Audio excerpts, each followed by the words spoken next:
નમસ્કાર, આપ જોઈ રહ્યા છો સ્પાર્ક ટુડે ન્યૂઝ. નવસારી મહાનગરપાલિકા શહેરમાં સ્વચ્છતાના સંદેશ આપીને અભિયાન ચલાવી રહ્યું છે, પરંતુ તેના પોતાના જ કરોડોના ખર્ચે બનેલ લુન્સીકોઈ સ્પોર્ટ કોમ્પ્લેક્સની હાલત ચોંકાવનારી છે. આશરે 4.75 કરોડનો બનેલો આ કોમ્પ્લેક્સ આજે દીવા તળે અંધારા જેવી સ્થિતિમાં છે. કોમ્પ્લેક્સ માટે બનાવેલ વિશાળ બેઝમેન્ટ પાર્કિંગનો એક પણ દિવસ ઉપયોગ કરાયો નથી. ખેલાડીઓ અને મુલાકાતીઓ માટે બનાવેલી આ સુવિધા આજે માત્ર ભંગાર જૂના વાહનો અને સામાનના ગોડાઉનમાં ફેરવાઈ ગઈ છે. દર ચોમાસામાં અહીં પાણી ભરાઈ જાય છે. હાલ પણ પોણા 2 ફૂટ જેટલું પાણી ભરાયું છે. આ કારણે મચ્છરોનો ઉપદ્રવ વધ્યો છે અને સ્થાનિક લોકો કહે છે કે ક્યારેક સાપ પણ નીકળે છે. ખેલાડીઓના સ્વાસ્થ્ય અને સુરક્ષાને મોટું જોખમ ઊભું કર્યું છે. લોકોના મતે આ ગંદકી અને પાણીના ભરાવાને કારણે ખેલાડીઓ મુશ્કેલીમાં મુકાયા છે અને મુશ્કેલી પડી રહી છે. બીજી બાજુ એનએમસી અધિકારી અને રાજનેતાઓ સફાઈ અભિયાનના ફોટા સેશનમાં વ્યસ્ત રહે છે. હવે સવાલ એ છે કે જે મહાનગરપાલિકા પોતાના જ કરોડોના સ્પોર્ટ કોમ્પ્લેક્સને સ્વચ્છ રાખી શકતી નથી, તે આખા શહેરને સ્વચ્છતાનો સંદેશ કેવી રીતે આપી શકશે? સ્થાનિકો અને ખેલાડીઓની માંગ છે કે તાત્કાલિક ભંગાર દૂર કરીને પાણીનો નિકાલ કરવો જોઈએ અને પાર્કિંગના મૂળ હેતુ માટે ઉપયોગી બનાવવા જોઈએ. આ ઘટનાને સ્પષ્ટ છે કે અભિયાન અને ફોટો સેશન નહીં, પરંતુ નક્કર કામગીરી સાચા સ્વચ્છતા અભિયાનની ઓળખ છે. નવસારી મહાનગરપાલિકા અને અન્ય સંસ્થાઓ દ્વારા નવસારીના લુન્સીકોઈ ખાતે સ્પોર્ટ્સ કોમ્પ્લેક્સની અંદર આરોગ્ય વિભાગના જે કર્મચારીઓ હોય છે તેમનો આરોગ્ય વિભાગનો કેમ્પ એટલે મેડિકલ કેમ્પની યોજવામાં આવ્યો હતો. ત્યારે સ્પોર્ટ્સ કોમ્પ્લેક્સના સીધા જ તમે દ્રશ્યો જોઈ રહ્યા છો. આ છે લુન્સીકોઈનું સ્પોર્ટ્સ કોમ્પ્લેક્સ અને આ જ સ્પોર્ટ્સ કોમ્પ્લેક્સના બેઝમેન્ટમાં હજારો લીટર વરસાદનું પાણી ભરાયું છે. આ સ્પોર્ટ્સ કોમ્પ્લેક્સ 2017માં કાર્યરત થયું હતું અને તેનું ઉદ્ઘાટન કરવામાં આવ્યું હતું. આજે 8 વર્ષ થઈ ગયા છે, તે છતાં પણ સ્પોર્ટ્સ કોમ્પ્લેક્સની અંદર જે પાણી છે તે બેઝમેન્ટમાં ભરાય છે. અહીંયાથી વારંવાર મોટર મૂકી અને પાણીને બહાર કાઢવામાં આવે છે, પણ યોગ્ય કામ કરવામાં નહીં આવતા સ્પોર્ટ્સ કોમ્પ્લેક્સના બેઝમેન્ટમાં પાણી ભરાઈ જાય છે. ત્યારે ગ્રાન્ટ અન્વયે આ તમે જોઈ શકો છો 4,75,00,000ના ખર્ચે બનાવવામાં આવ્યો હતો લુન્સીકોઈ સ્પોર્ટ્સ કોમ્પ્લેક્સ. જ્યાં દર્શક મિત્રો પિયુષભાઈ દેસાઈ, મંગુભાઈ પટેલ, રવિકુમાર અરોડા, શ્રીમતી અલકાબેન દેસાઈ એમના વરદ હસ્તે, આરસી પટેલ સાહેબ છે, સીઆર પાટીલ સાહેબ છે, તેમના વરદ હસ્તે આનું ઉદ્ઘાટન કરવામાં આવ્યું હતું. હવે અમે તમને બતાવી રહ્યા છે સ્પોર્ટ્સ કોમ્પ્લેક્સના બેઝમેન્ટના દ્રશ્યો. તે તમે જોઈને કહેશો કે આ સ્પોર્ટ્સ કોમ્પ્લેક્સની સ્ટેબિલિટી રિપોર્ટ કરાવવો જોઈએ, ક્યાં તો પછી આની નક્કર કામગીરી કરવામાં આવે. તે એક પ્રશ્નાર્થ ઉઠવા પામ્યો છે. ત્યારે આપણે સ્પોર્ટ્સ કોમ્પ્લેક્સના બેઝમેન્ટમાં જઈ રહ્યા છે અને તેના જે લાઈવ દ્રશ્યો છે તે હું તમને બતાવીશ. લાઈવ દ્રશ્યો તો નહીં કહી શકાય, પરંતુ જે દ્રશ્યો છે તે બતાવવાનો પ્રયત્ન કરીશ.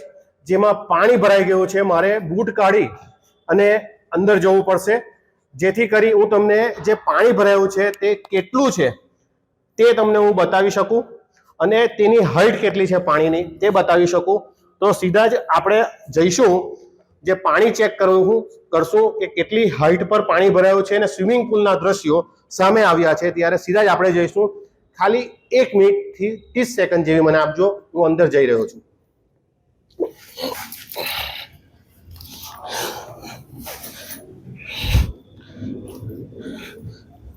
અંદર નહીં જતો, અંદર નહીં જતો.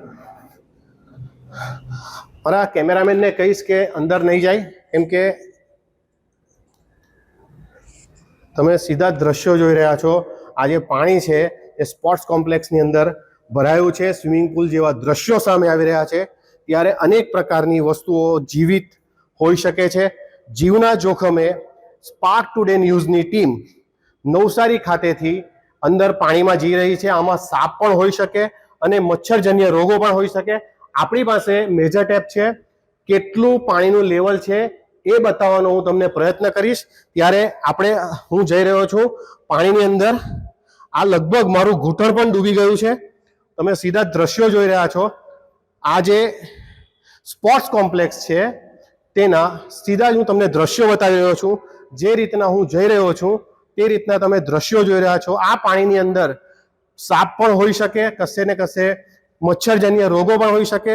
જીવના જોખમે આપણે સ્પોર્ટ્સ કોમ્પ્લેક્સના બેઝમેન્ટના હું તમને દ્રશ્યો બતાવી રહ્યો છું. અહીંયા લાઇટ પણ ચાલુ હોઈ શકે. જેવા સીધા જ દ્રશ્યો સ્પાર્ક ટુડે ટીમની, સ્પાર્ક ટુડે ન્યૂઝની ટીમ આજે નવસારીના સ્પોર્ટ્સ કોમ્પ્લેક્સ ખાતે પહોંચી છે. ત્યારે સીધા જ હું તમને દ્રશ્યો બતાવું છું. આ જે પાણી છે તે લગભગ 1 ફૂટથી ઉપર, એટલે 1 ફૂટને 70, એટલે 1.5 ફૂટ પાણી બેઝમેન્ટમાં ભરાયું છે. તો કેટલું યોગ્ય? આમ મોટી મોટી વાતો કરતી નવસારી મહાનગરપાલિકા હજુ પણ 20મી સદીમાં જીવી રહી હોય તેવા દ્રશ્યો સામે આવ્યા છે. સીધા જ મેં તમને તે દ્રશ્યો બતાવ્યા છે તે લુન્સી સ્પોર્ટ્સ કોમ્પ્લેક્સના છે અને તેમાં બેઝમેન્ટની અંદર 1.5 ફૂટથી ઉપર પાણી ભરાયું છે. આ જ પાણીની અંદર સ્પાર્ક ટુડે ટીમની જે ન્યૂઝની ટીમ છે તે ઘટના સ્થળે પહોંચી અને તમને જે રિપોર્ટ છે તે લાઈવ બતાવી રહ્યા છે. આ જ બેઝમેન્ટની અંદર ગાડી પાર્ક કરવાની હોઈ શકે, પરંતુ પાણીના અભાવને લઈને છેલ્લા ઘણા સમયથી એક પણ વાહન, જી હા દર્શક મિત્રો, એક પણ વાહન પાર્ક કરવામાં નથી આવ્યા. જે અહીંયા યોગા કરવા આવે છે કે જીમ કરવા આવે છે તે લોકો દ્વારા આ બેઝમેન્ટની અંદર એક પણ પ્રકારનું વાહન પાર્ક કરવામાં નથી આવ્યું. નવસારી મહાનગરપાલિકાના જે જર્જરિત સામાન છે તે અહીંયા મૂકવામાં આવે છે. એટલે આપણે કહી શકાય કે નવસારી મહાનગરપાલિકાનું જે ગોડાઉન, જે જૂના સાધનો હોય તેનું ગોડાઉન બનાવી દીધું હોય તેવા દ્રશ્યો પણ સામે આવી રહ્યા છે. ત્યારે સીધા જ આપણે જે જોઈ રહ્યા હતા, નવસારી સ્પોર્ટ્સ કોમ્પ્લેક્સ ખાતે 1.5 ફૂટ પાણી બેઝમેન્ટમાં ભરાયું છે ને તેમાં તમે કઈ રીતના આ બિલ્ડિંગને સ્ટેન્ડ સ્ટેબિલિટી રિપોર્ટ ચેક કરાવવો જોઈએ, ક્યાં તો પછી યોગ્ય આ પાણીનો નિકાલ દર વર્ષે ન ભરાય તેને લઈને નવસારી મહાનગરપાલિકા દ્વારા કોઈ પણ પ્રકારની નક્કર કામગીરી કરવામાં આવે તેવી એક માંગ ઉઠવા પામી છે. Minesh Tailor, Spark Today News, Navsari.